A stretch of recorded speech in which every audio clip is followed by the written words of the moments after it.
Hi everyone, so in the last video I showed you how to make this money wallet using the pattern party paper and the dies from the Pierced Blooms die set.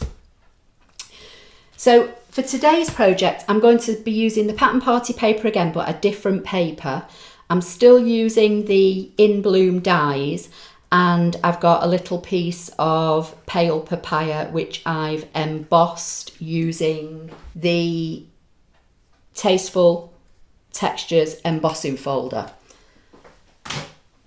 So I've pre-cut quite a lot of it to save some time.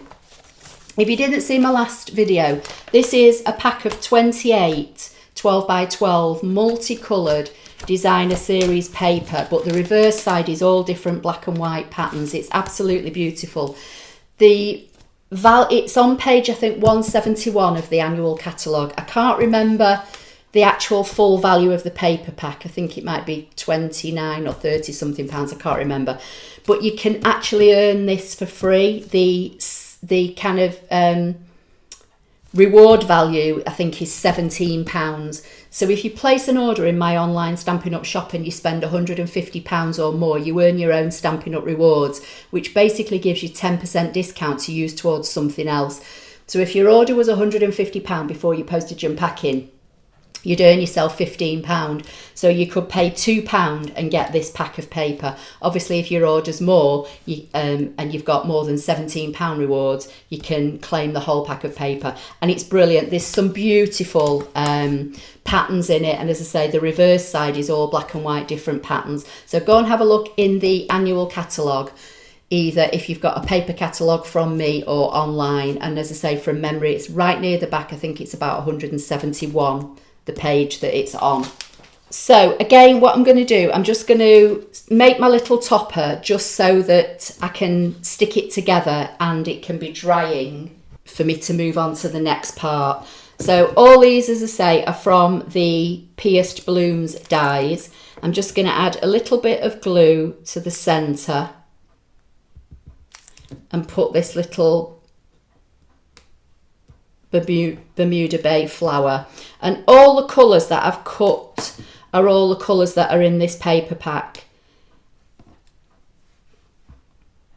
Just going to hold those in place just for a couple of seconds and then get my dimensionals and just pop a dimensional on the back of each one of these flowers. And I'm doing that because I want to tuck the leaves in behind. I've used a piece of basic white cardstock and cut the label, and this label is in the die set. There's 25 dies in this set. It's really good value. You've got leaves, flowers, you've got a bow, a lovely bow actually, and you've got this label, and you've got these leaves. And these leaves actually, I think, had another couple on the bottom, but I've chopped them off with these flowers being a bit smaller. So I'm just going to pop that one in there, and then what I might do, I might just maybe use a single leaf just tucked in there. So I'll just put a little bit of glue just because that flower's a little bit smaller. So that's kind of like my topper made. You can save the leaf or use it on something else. I've cut a piece of cardstock which is about 1 3/4 by 3 1/8, it looks like, and I've run it through that Tasteful Textile embossing folder, and I've wrapped a little bit of our white baker's twine around it, which is from the Essentials baker's twine pack, which is a pack of 5 different coloured baker's twine. And if you shopped with me in December, you'll have got some of that in your thank you package. And then this I'm going to put on here. I'm not sure how yet. So I'm just going to pop that on one side for now. And I've got some ribbon. And then I've already got some pieces pre-cut. So I'm going to make a card and a gift bag. So this is my base card. So this is thick basic white, cut down the middle on the short side. I've cut a matting layer in Bermuda Bay to go with the colours that I've cut in the die cuts, and I've cut a piece of this paper. So my matting layer, for anybody that wants to know, is 5 3/8 by 3 5/8. So that's going to layer up on there. Then I've cut this 1/4 inch shorter, and that's going to layer up on there. So I'm going to sit this centrally as best I can on there, and then I'm going to pop this on the front of the card, like so. Then this is going to go across the middle, but I think I'll pop this up on dimensionals.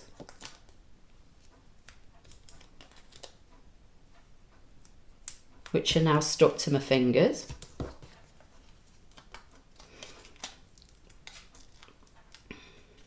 So if you've got, you know, a birthday for somebody in January and you've already bought them a Christmas present and you don't know what to get them, just something, you know, simple, maybe a little scarf, box of chocolates, something like that, and you can use this gift bag and card that I'm going to show you.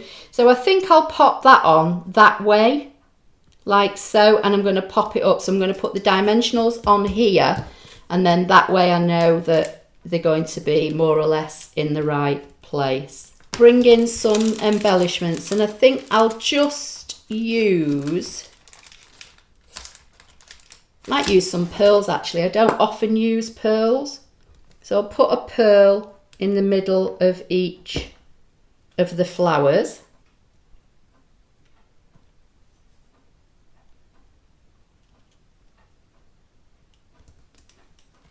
Like so, and then maybe put a random one just so I've got 3, because I think odd numbers always work better apparently. I'm just going to set that on one side because I'm going to do something different with that in a few minutes, and I've got another piece of card there which I'm also going to leave. So this was my paper bag. I've had them absolutely years. Don't know why I bought them. I think I used to make albums out of them at one time, and I've got like a random, I don't know, 3 or 4 maybe left over, and it was a longer paper bag. I've cut it down, so that's how it was in the packet. So I folded this back, and then I've cut it down at 6 inches, okay? And then I've taken a piece of Bermuda Bay cardstock, A4 UK cardstock, which I've just chopped right down the middle. And then this is from that pattern party paper. That's the design on the other side. I think this would be lovely if you coloured it in with your blends. And that's going to layer up on there. So I'm going to stick this down first.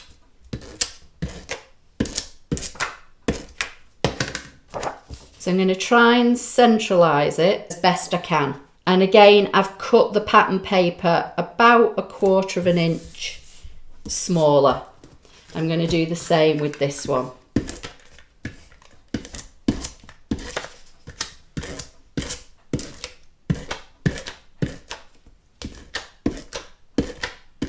So I'll show you how I've marked it. So I got the label die from this set, and I've just pre-marked this just to save a bit of time, and I positioned it kind of like centrally, and I've just made a little pencil mark. So this now is going to go on there, and I'm going to run this through my die cutting machine, and hopefully it's going to cut right through the paper and the card. So I'm going to remove the die and the washi tape gently, and then I'm going to bring in my other piece and line them up and just make a couple of little marks on the side and on the top, so I now know where to position this. So if I position this like so, hopefully the handles should be in the same position. Then you could always save these, rub your pencil marks out and save them if you want to, or you know, use them for something else. Let me get rid of all these different plates and things. So tell me what you think about the lighting, because although the room I craft in has got loads of overhead ceiling lights, it's a bit like a runway, you know, landing strip.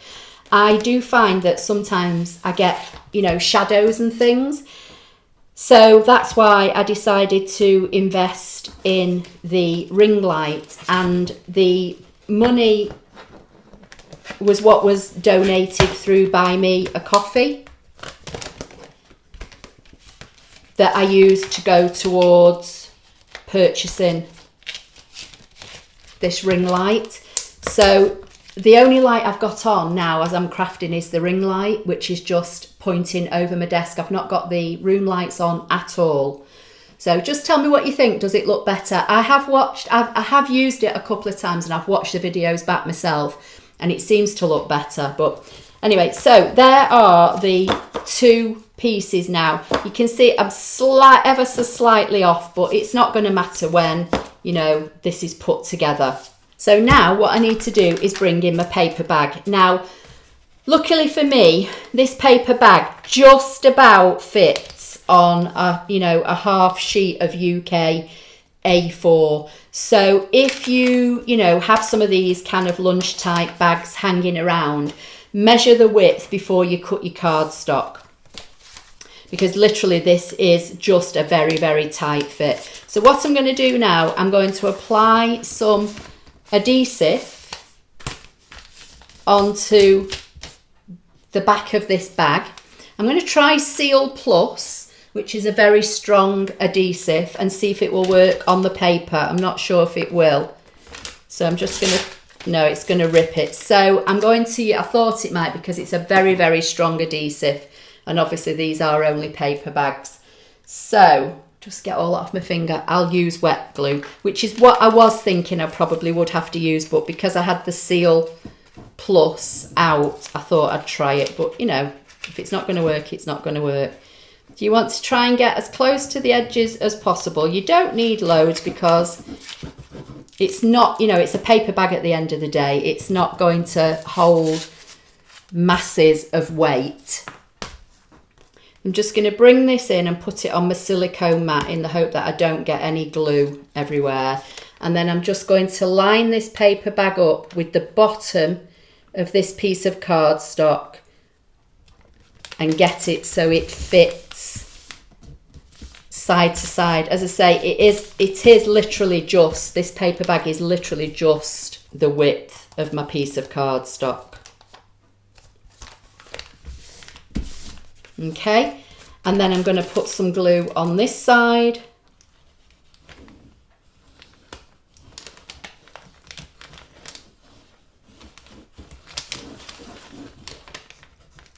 And then what I'm going to do here, I'm going to just put the two pieces of cardstock together, stood up, so that I know that they line up on the bottom, and then they hopefully line up on the sides. As you can just see a little bit of the bag peeking out, but I think it'll be fine. So that's how we're looking now. So then you can open up your paper bag and put your goodies in. So now I've got this strip of card, and you're probably thinking, what's she going to do with that? Well, I'll show you what I'm going to do with that. So here's the card that I made. I'm going to just line this piece of card up centrally, this piece of Bermuda Bay cardstock, inside this card. And then I'm going to position this like so. And this is going to kind of form not only my card, but my tag for my bag. So I know roughly I want to be about 1/2 inch down from this. If you've used an oval or a circle, something like that, you may have to make your card, a bit smaller to accommodate. So what I'm going to do, I'm just going to apply some adhesive just on the short side on either end, because I want to be able to slip the card in, remember, so I don't want to encroach into here. And then I'm going to come down, about 1/2 inch and position this, hopefully, so it's level, and just hold that in place for a few minutes, and I'll just have a quick tidy up. And then my card will slide in the front like so. So I'll just zoom in for you. So that's the bag with the card on the front, acts as a card and a tag, just slides off. You could always put another piece of designer series paper across there if you wanted to, so that when, you know, the recipient took the card out, you've got another piece of paper. The paper that I used for the money wallet would go nicely because it's got the similar kind of colours in it. It's entirely up to you. So that's going to slide in there, as I say, and then you open it up and you put your goodies in your bag. And then there's red in this paper, so I've got some red ribbon, and I'm thinking I'll just tie it together in a bow. So I'll just zoom back out a little bit, tie my bow, cut my ribbon, and there's my project. So I hope you like the video, hope you'll give it a try. Please share the video. That just needs wrapping around there like that. Please share the video with your friends if you can do. Please give it a thumbs up, and I'll see you in the next video. Thank you.